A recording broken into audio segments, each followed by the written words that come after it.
Most men my age, when they raise a glass at a dinner table, it's to celebrate something.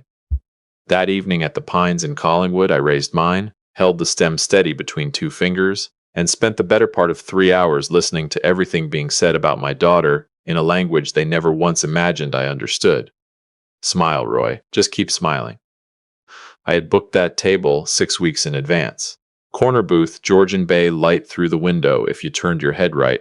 The kind of quiet, serious restaurant where they refold your napkin when you leave for the washroom. I wanted Aldo and Silvana to arrive in Ontario and feel like the drive up from Toronto Pearson had been worth it. I wanted them to sit down across from me and think, this man makes an effort. I wanted my daughter Tara to look around that table, at her father and her fiancé and his parents all in the same room, and just breathe easy for one evening. That's what I wanted. What I got started with a wine order. Aldo held the list at arm's length the way you hold a document you've already decided not to sign. He had the kind of stillness that comes from assuming you're the most important person in every room you walk into. He set the list down and said something to Silvana in Italian, low and quick, a private verdict she received without looking up from her own menu. I had been nodding over mine. I have lived in Simcoe County my whole life, except for 3.5 years in my early 30s when I worked infrastructure contracts in northern Italy. Tunnel boring near Turin, road grading outside Genoa. You learn a language the way you learn anything real, by needing it badly enough that embarrassment stops being an obstacle. I came home fluent, and then I came home quiet about it, because nobody framing houses in Collingwood cared whether I could order coffee in Piedmont. It never came up. It never mattered until it did. Aldo settled on a Barolo. He told the server in English that he preferred something from La Sua region, gesturing vaguely toward nowhere in particular, and when the server suggested an Ontario Pinot Noir from a Prince Edward County winery, Aldo smiled the smile of a man graciously honoring a child's earnest effort. "What is it you do, Roy?" Silvana asked. She had the accent of someone who learned English in a classroom and considered it a courtesy she was extending. "Custom homes," I said. "I build things, timber frame mostly. Some post and beam work. Started framing for other people's crews, ran my own outfit for a while. Now it's mostly high-end residential." Silvana tilted her head, "So carpenter." She said it the way you'd say accountant about someone who does your taxes and nothing more. "Among other things," I said. Tara caught my eye across the table, that small, apologetic look she'd been giving me since I'd picked them up from the hotel. "Bear with it, Dad." I gave her the smallest nod back. "I know, sweetheart, I know. I have been poor. I have worked winters when the frost heaved the ground and the money ran out before the month did. I know how to eat condescension quietly, to swallow it alongside whatever's on the plate, because the people you love are at the same table. I'd been eating it all evening, and I could keep eating it." What I wasn't prepared for was when Aldo leaned toward Silvana, halfway through the main course, and switched languages like drawing a curtain. "They think they're behind glass." He said it low, almost in her ear, but sound carries differently when you're not supposed to understand it. When you're not performing confusion, when your face is arranged into the polite blankness of someone watching a foreign conversation happen, every word arrives clean and whole. He said in Italian, comfortable and unguarded, that the drive from the airport had been worse than expected. She said the hotel smelled of something. He said Marco had been difficult on the phone that morning. Small, forgettable things. The kind of talk that happens between two people who are entirely certain of their privacy. And then Silvana set her fork down and looked past my shoulder toward the far wall of the restaurant, where they hang local artwork on a rotating basis. The Pines does this, cycles through pieces from craftspeople around Georgian Bay, changes the display every few months. And there, lit from above in a simple pine frame, was a photograph of a blanket chest. My blanket chest. The one I had built for Tara when she turned 13 out of black walnut from a tree that came down in a storm on our back acreage. I'd spent 4 months on it over that autumn and winter. Hand-cut dovetails. A cedar lining I'd milled myself. A small carved maple leaf inlaid on the lid panel, because Tara had asked for it specifically, had drawn me a sketch on the back of a school notebook. When she left for university, she took it with her. When she and Marco moved into their place in Waterloo, she put it at the foot of their bed. The restaurant owner had asked me for a photograph of it. 2 years back, I'd forgotten it was still up. Silvana studied it for a moment. Then she said to Aldo in Italian, not even bothering to lower her voice. "Rustico. Probably something he found at a flea market and sanded down. Canadians call this artisanal." She made a small sound in the back of her throat. "They have no real tradition. It's all so." She searched for the word earnest. I set my knife down, slowly. The way you set something down when you're deciding what to do with your hands. She is talking about 4 months of my life. She is talking about a piece of walnut I stood over in a cold November workshop, checking every joint by lamplight, because my daughter wanted something she'd keep forever. She is talking about that the same way you'd talk about something you'd find in a bin behind a value village in Barrie. Nobody at the table noticed. Marco was refilling Tara's water. Tara was laughing at something Marco had said, her hand on his arm. I looked up. Aldo caught my eye, testing nothing, simply confirming that the Canadian contractor was pleasantly elsewhere. I smiled at him, the easy smile of a man not keeping score. You know, I said, setting my napkin back in my lap, I've always thought what a person builds with their own hands says something about their character that money genuinely can't replicate. Don't you agree, Aldo? Aldo blinked, then he nodded, smooth and practiced. Of course, absolutely. Good, I said. I feel the same way. I let it sit there for 4 or 5 seconds before I picked up my fork again. You have no idea what you just said in front of me, and I'm not going to tell you, not yet.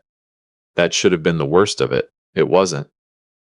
40 minutes later, dessert ordered, the conversation drifting toward the end of a long evening. Silvana leaned toward Marco, not Aldo, but Marco, her own son, and asked him something in Italian, casual as passing the salt. Something about papers, whether the documents were prepared, whether the avocado had sent the revised draft. Marco nodded without looking up from his espresso. He said something I caught most of, ready, before the end of next week. I kept my face exactly where it was, pleasant, interested in nothing but my coffee. What papers? Ready for what? I didn't get the full shape of it that night. That came later, the way these things do, piece by piece over the following days, each piece colder than the last. But I got a name, Fontana Holdings. And I got a phrase from Aldo, said to Silvana as I stepped to the front to settle the bill, said in the particular voice of a man who believes himself completely alone. Il padre così ansioso di compiacere è prevedibile. The father is so eager to please, he's predictable. And then Marco, my daughter's fiancé, the man who had stood in my workshop 8 months ago, voice cracking, and asked me if he could marry Tara. Marco chuckled and said, "That's exactly why it works. He wants her to be happy so badly he'll sign whatever we put in front of him. I told you." Then he turned, right on cue, back into English and reached across to take Tara's hand. "Having a good time, babe?" he asked her. "The best," Tara said, and she leaned over and kissed his cheek. He is not marrying my daughter. He is performing marrying my daughter, and I just watched the rehearsal. Welcome to Dad's Fierce Revenge. Get comfortable. This story is going somewhere, and I promise you, it's worth the drive. Hit that like button and drop a comment below. Let me know where you're watching from. I read every single one. I sat in my Silverado in the parking lot of the Pines for a long time before I turned the key. An old truck I've had since Tara was learning to drive. Dented quarter panel on the passenger side I never bothered fixing, because I know the story behind that dent, and the story matters more than the paint. They think this is already over. I thought about the blanket chest. I thought about prevedibili. I thought about whatever papers were supposedly ready for me to sign within the week. And I made myself one promise right there in that parking lot. Engine idling, headlights off. Not a word, not yet, but I am going to find out exactly what they think they're taking from me. And when I do, I'm going to let them explain it themselves. Tara texted before I was halfway home. "Dad, thank you for tonight. I know it was a lot. It means everything that you're trying so hard with them." She has no idea what I heard tonight, and when she finds out, it's going to break her heart. But a clean break now heals. What they've planned for her doesn't. I texted back, "Anything for you, kid, get some rest." Then I called Wes Durnan. Wes and I had worked the same tunnel boring site outside Turin for 2 winters, back when we were both young enough to think that kind of cold was worth the paycheck. He'd gone a different direction after. Corporate risk and due diligence, runs his own firm out of Toronto now. The kind of man who knows how to find things that have been filed in other countries. It was nearly midnight. He picked up on the second ring. "Roy Eckhart," he said, "been a while." "It has," I said. "I need a favor. Fontana Holdings, probably registered in Milan, import-export. Family name is Ferrante, Aldo Ferrante." A pause. "How soon?" "As soon as you can," I said. "And Wes, be thorough." The next morning I called Tara before the coffee was even done. "I've been thinking," I said. "Why don't Aldo and Silvana stay out at the property this week? Save them the drive back and forth to the hotel. I've got the guest cottage cleaned up. They'd have their privacy." There was a pause. "Dad, are you sure? I know last night was—" "A lot," I said, "I know. But Tara, I want this to work. I want them to really feel like they know us. Let me do this." Every word of it was true. just not the way she understood it. The guest cottage is a small board and batten building at the back end of my property up against the tree line. I put it up the summer Tara was 15, over 6 weeks by myself. 2 rooms, a wood stove, a covered porch. Silvana would probably call it rustic, let her. Every corner of it is square. Every timber is honest. Aldo and Silvana moved in that Thursday, and for the better part of a week I gave them the most convincing performance of my life. I asked Silvana about Milan, about the neighborhood where she'd grown up, what the markets were like in autumn. I let Aldo correct the way I described Italian masonry techniques over Saturday breakfast on the porch. I nodded and said interesting like a man genuinely learning. I took them for a drive through Gray County, pointed out the heritage barns I'd salvaged lumber from over the years, the escarpment views, and I watched Aldo's eyes move across my property the way you watch someone doing arithmetic. You think you know what you're looking at? You don't know half of it yet. Wes called Thursday evening after they'd gone inside for the night. Roy, he said, and the flatness in his voice told me before the words did, this one is ugly. I sat in the Silverado in the driveway, lights off, staring at the dark windows of the guest cottage. Fontana Holdings, Wes explained, was a Milan-registered limited company, import-export, primarily Central European textiles and furniture components. It had been in formal restructuring under Italian commercial insolvency proceedings for nearly 2 years, outstanding debts to a private creditor consortium. Numbers significant enough that selling the family's apartment in the Brera district wouldn't come close to covering them. And Marco? I asked. Wes exhaled. That told me before he even said it. Marco has a civil judgment against him in Ontario, a business partnership that went sideways. 3 investors, all took losses. Nothing criminal, but it's not nothing. And Roy, he stopped. He never told Tara, not one word. No, I said. He wouldn't. There's more. You mentioned papers, a partnership structure. I'd look very carefully at anything involving a Canadian limited partnership that includes your property as an asset. If Aldo can fold your land into a holding entity here, it creates collateral. Depending on how the creditor agreements in Italy are written, your property could be accessible to those creditors through the partnership. Your life's work becomes their lifeline, and you'd never see it coming. I sat in the dark for a long time after we hung up. They didn't fly across the Atlantic to welcome me into their family. They flew across the Atlantic because I own 55 acres of Simcoe County farmland and woodlot, assessed last year at $940,000, and they need something solid to put between themselves and a debt that's coming due. I thought about Tara's face at dinner, the way she'd looked at Marco, the way she'd texted me, "Thank you for trying so hard." She has no idea she's being used as the door and no idea what's on the other side of it. I didn't sleep much that night. What settled into me wasn't the hot kind of anger, it was colder than that. Steadir. The way a workshop goes quiet when you've been working alone for hours and you realize you've been holding your breath the whole time. The Sunday brunch conversation came right on schedule. I'd set up on the back porch, eggs, back bacon, sourdough from the bakery in town, a good dark roast. Aldo sat across from me, wrapped both hands around his mug, and looked out over my property the way a man looks at something he's already decided belongs to him. Roy, he began, smooth and practiced, Marco tells us you have a significant parcel of land here. In Italy and most of Europe, really, family wealth is protected through proper structure. Silvana and I have been working with our estate planners on a proposal, a limited partnership. Something to consolidate the family's assets properly as Marco and Tara build their life together. He smiled. Family protecting family, you understand. I scratched the back of my neck and let a few seconds pass. That sounds like a real generous thought, I said. I'll be honest with you. I build houses. I'm comfortable with a contract on a job site. But limited partnerships and estate planning, I trailed off, shaking my head like a man genuinely out of his depth. Why don't you have your people send me the documents directly? I'll take a look. I watched it land on his face, that quiet, private satisfaction of a hook taken cleanly. Of course, he said warmly, family to family. He sent the draft that evening, 23 pages, 3 schedules, language so dense it was designed to make your eyes slide off the page. I know my limits. I am good at building things. I'm good at reading a structure and knowing where the failure point has been engineered in. This document had a failure point. I just couldn't see it yet. I called Ned Carruthers at 10 that night. Ned has been my property lawyer in Collingwood for nearly 20 years. He doesn't waste words. Ned, I said, sorry for the hour. I need your eyes on something. And I read him 3 passages, slow so he could follow. There was a long silence on his end.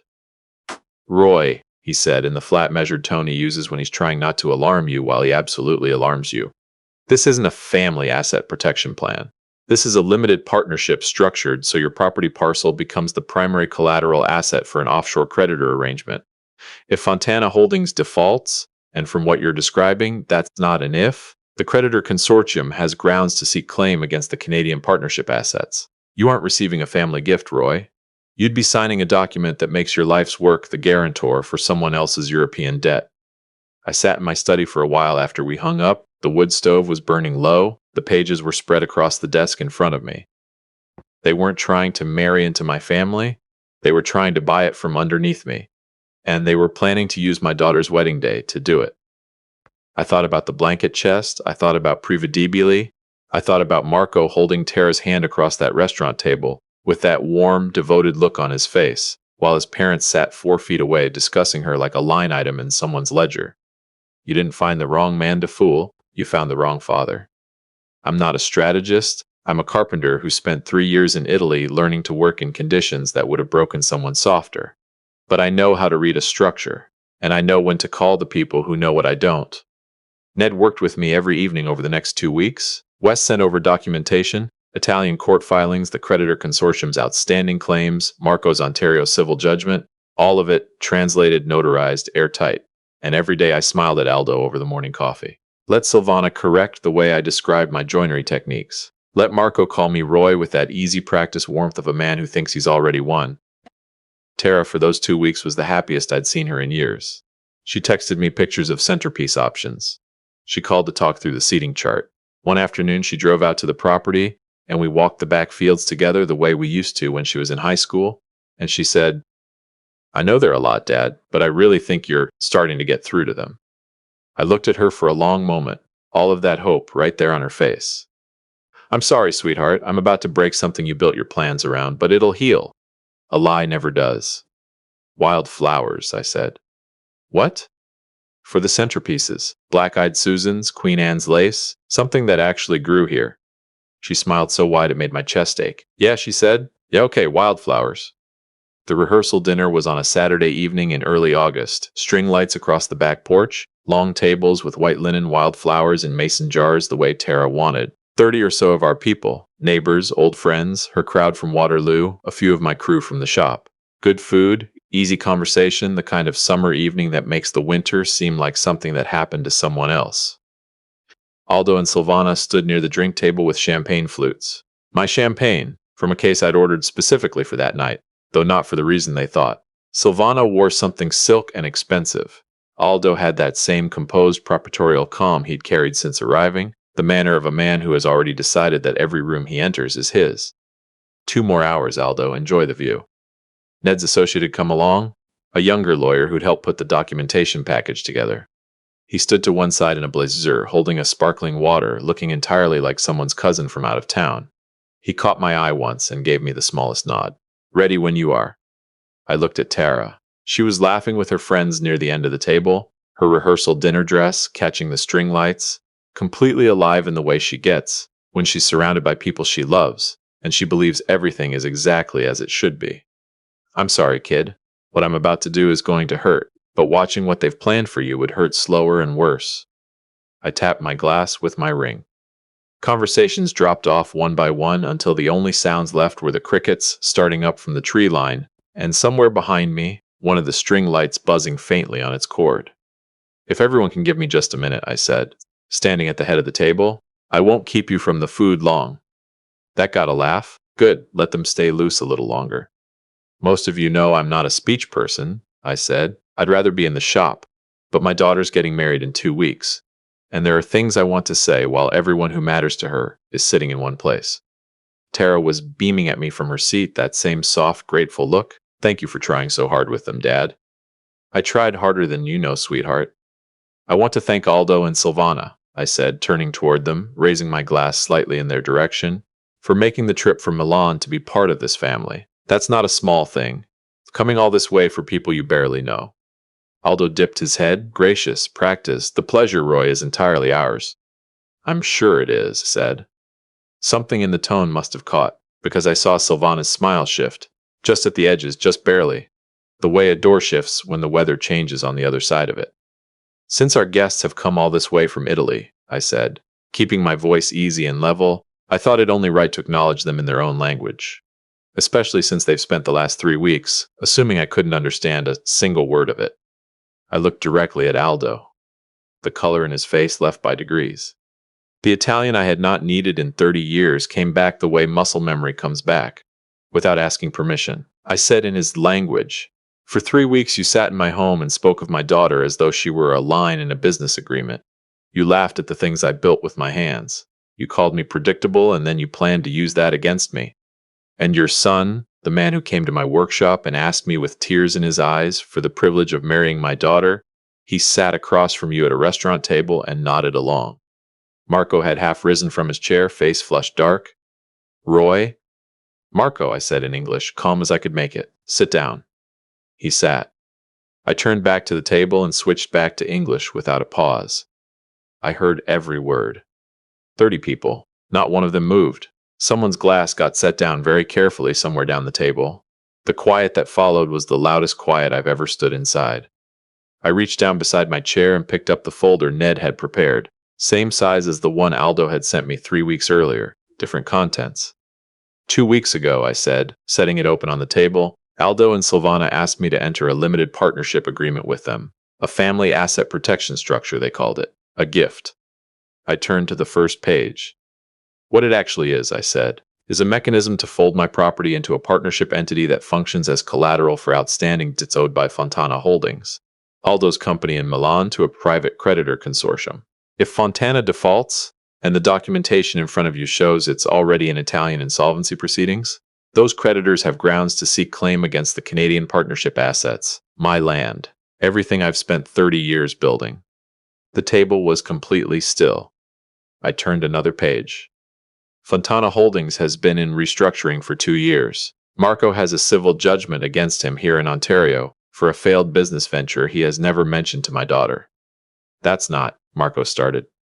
I'm not finished, I said quietly, and something in the way I said it was enough. He stopped. I looked at Tara. She was looking at Marco. Waiting the way you wait when you're hoping with everything you have to be proven wrong about the worst thing you've ever thought. Marco's mouth opened, closed. Tara, it's not what it looks like. The judgment I was going to tell you, it just... You called me a strategy, she said. Her voice was so quiet, it cut right through the noise of 30 people holding their breath. She reached down, slow and deliberate, and slid the ring off her finger. She set it on the table in front of Marco, not hard, just down. I was going to spend my whole life with you, she said, and you were going to spend yours using me to save your father's company. She stood, and instead of turning toward her friends, instead of walking away through the side gate the way anyone could have forgiven her for doing, she walked around the table to where I was standing. She didn't hide behind me. She stood beside me, shoulder to shoulder, facing the table. That's my girl. That has always been my girl. I slid a second document toward Marco across the table. That's an itemized account of expenses your family incurred at my property over the past 3 weeks, and a notice that the guest cottage needs to be vacated by tomorrow morning. Aldo found his voice, thin, careful. Roy, surely there is room here to... We've had plenty of room to talk, I said. 3 weeks of it. Most of the conversation was in Italian. I picked up my champagne glass, the same one I'd been holding at the start of the evening, and took one slow sip before setting it back on the table with a small, deliberate click. The cottage is unlocked. You're welcome to stay the night. But the breakfast is better at the inn on the harbor, and I'd recommend calling ahead. Nobody said anything. Nobody was going to. Aldo's expression was the expression of a man who has just understood that the room he assumed was already his was never actually his to claim. Silvana was looking at her hands. Marco was looking at Tara, and Tara was not looking at Marco. And that, more than anything else I'd said or done that evening, was the end of it. If you've been listening for a while, drop your thoughts in the comments. Hit the like button while you're at it, and make sure you're subscribed. I will see you on the next one. Tara slipped her hand into mine as we walked away from the table. The string lights were still on. The wildflowers were still there in their mason jars on the white linen. Behind us, I heard Silvana's voice, high, careful, calling after us in words I didn't bother turning around to catch. Didn't matter. I'd heard everything I needed to hear from that family the first night, across a table at the Pines that they believed was safe, in a language they were absolutely certain was a locked door. You were wrong about a lot of things, Aldo, but you were most wrong about this. thinking that a man who has spent 60 years building things from the ground up wouldn't know exactly what to do when he saw something being taken apart from underneath his daughter.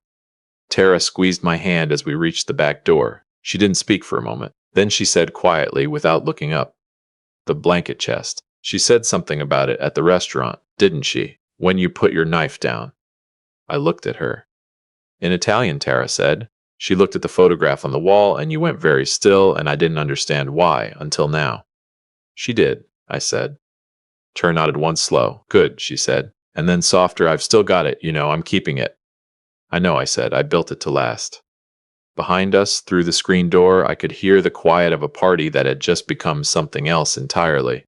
The string lights burned on over an empty table, over glasses half full of champagne I had bought for a toast I'd been planning since a parking lot on a Thursday night in June, 3 weeks before anyone else at that table knew there was anything left to plan for. I put my arm around my daughter's shoulders, and we went inside.